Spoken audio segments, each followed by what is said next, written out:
Hey guys, today we'll be talking about knowledge of results. And what is knowledge of results, or KR as it's known as for short?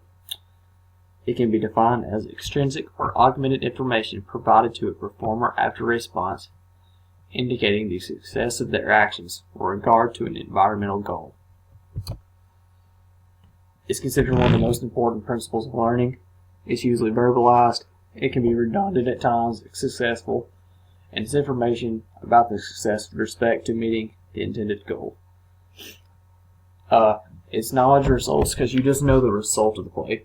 You don't necessarily know the performance of what happened on the play. One example is a quarterback throwing a pass, gets sacked, gets knocked down on the play, and he doesn't see what happens. And maybe the coach lets him know, like, hey, the receiver caught the ball. Therefore, he never saw the ball. He didn't see if it had a nice spiral or a good trajectory, or if it was on target. All he knows is the receiver caught the ball. Or it could work the other way. He knows he threw an incomplete pass, the receiver didn't catch it. All he knows is what happened. He has no idea what the ball looked like in the air or anything around him. He just knows whether it was caught or dropped. Other example would be basketball. If a player drives the lane or shoots a jump shot and gets fouled and gets knocked down, they may not see the ball, whether it goes through the hoop or not. And to gain knowledge of results, they could also hear from the coach or maybe even a teammate, but depending if you're home or away, maybe the fans, the crowd cheers or gives a disappointment, and that may let you know how the ball, if the ball went through the hoop or not. This is just knowledge of results. You have no idea what happened. You have no idea what the performance was of the certain play. You just know the results of it. Alright, and today I chose a presentation of throwing golf balls from one bucket to the other bucket, placed probably about 25 feet apart, maybe 30. Not exact measurement here, just a good distance apart. And what we did is, there was no practice throws. They got to see where the target was. We had 3 groups. One group threw after the measurement and how far the ball away was. They had to wait 6 seconds before they could throw again. And all they knew was how far away it was. They have no idea what it looked like in the air or where it may have went. Group 2, as soon as it was measured, they got to throw again. They didn't have to wait.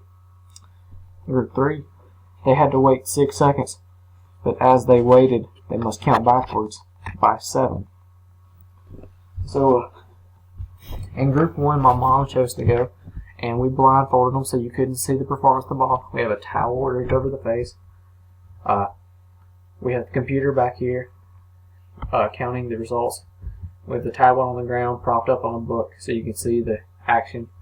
And somebody will walk out, and it's where the ball hits. It's not where it rolls, because when you're throwing golf balls on a rough ground, it's not necessarily fair to count where the ball rolls to, because you can throw the ball and land it right here next to the bucket and it rolls 20 feet away. Or, and vice versa, you can throw it over here and somehow it bounces into the bucket. So therefore we landed on impact of where the ball originally landed, and that's where we measured from. So Group 1, we start.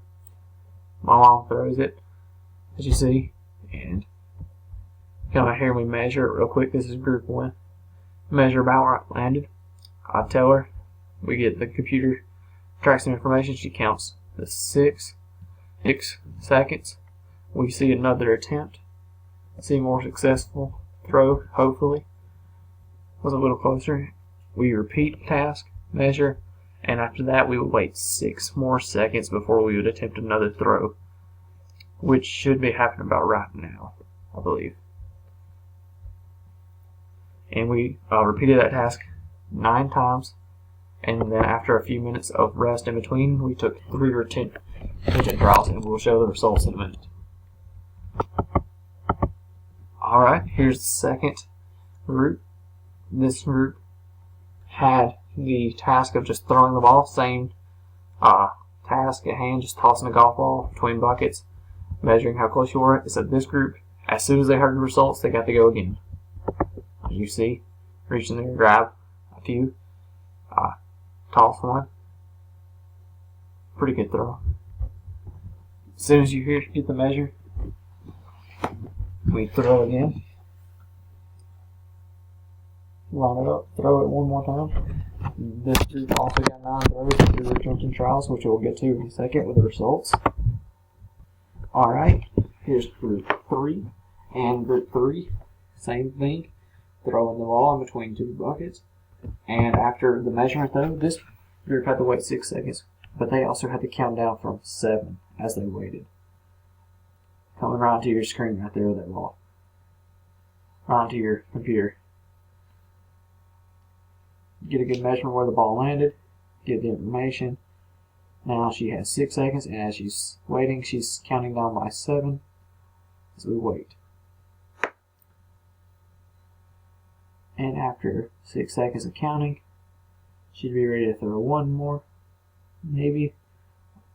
Here it is. Bad throw. Definitely tell that I have the more athletic genes in the family. My sister is pathetic. Tossing. Gotta get a good measure out there. Alright. After all of these groups were tested and trialed and came back for retentions, we get to results. And as you can see, group 1, these are measured in feet, I might add. By the way, just the closest foot or feet from the bucket. If it was, see, we have group 1, 5, 4, 5, 5, 7, 8, 4, 4, 5. And then after they tested, we see not that great of a throw to start, but 6 and 6 basically retain the same throughout. Group 2 was the immediate throw. As soon as they heard it, they got to go again. 2, 6, 6, 6, 7, 5, 2, 3, 1. Pretty good throws.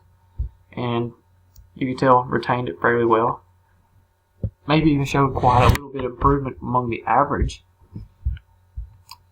Your group 3, which is the one that had to count down by 7, is waiting as they waited for 6 seconds. They had some started off rough here with 15, 12, 10, 10, 10, 7, 12, and they got pretty good here, 4, 3, and had another bad throw at 8. But if you noticed, after they waited a little bit and got back to the retaining trials, they showed the greatest improvement among their throws. Not necessarily the best results, but the best improvement. And if you go look in the chart that represented it here, group 3 is the green. See, maybe not started off well, but after a while they started retaining. Like I said, not the best results. Group 2 definitely had the best results, but group 3 showed the best retaining. What does that say about knowledge results? Who knows? The human mind's a weird thing. It's left up to you to decide.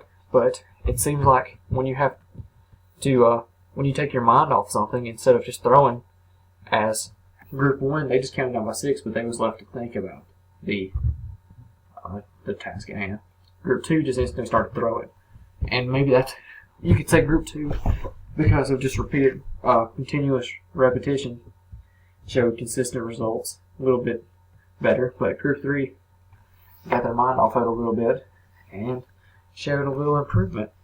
And it's been told with anything, you can do sports, but I've heard several teachers say, especially an English teacher. I had an English teacher say, write your rough draft from this essay, and after you write it, take an hour, 2 hours, just don't even think about it. Go get something to eat, go watch a movie, do something else, and then come back and edit it out. Because after you've edited it out, you'll do way better. You'll be able to think about it more clearly. Maybe this is something you could argue works with knowledge of results.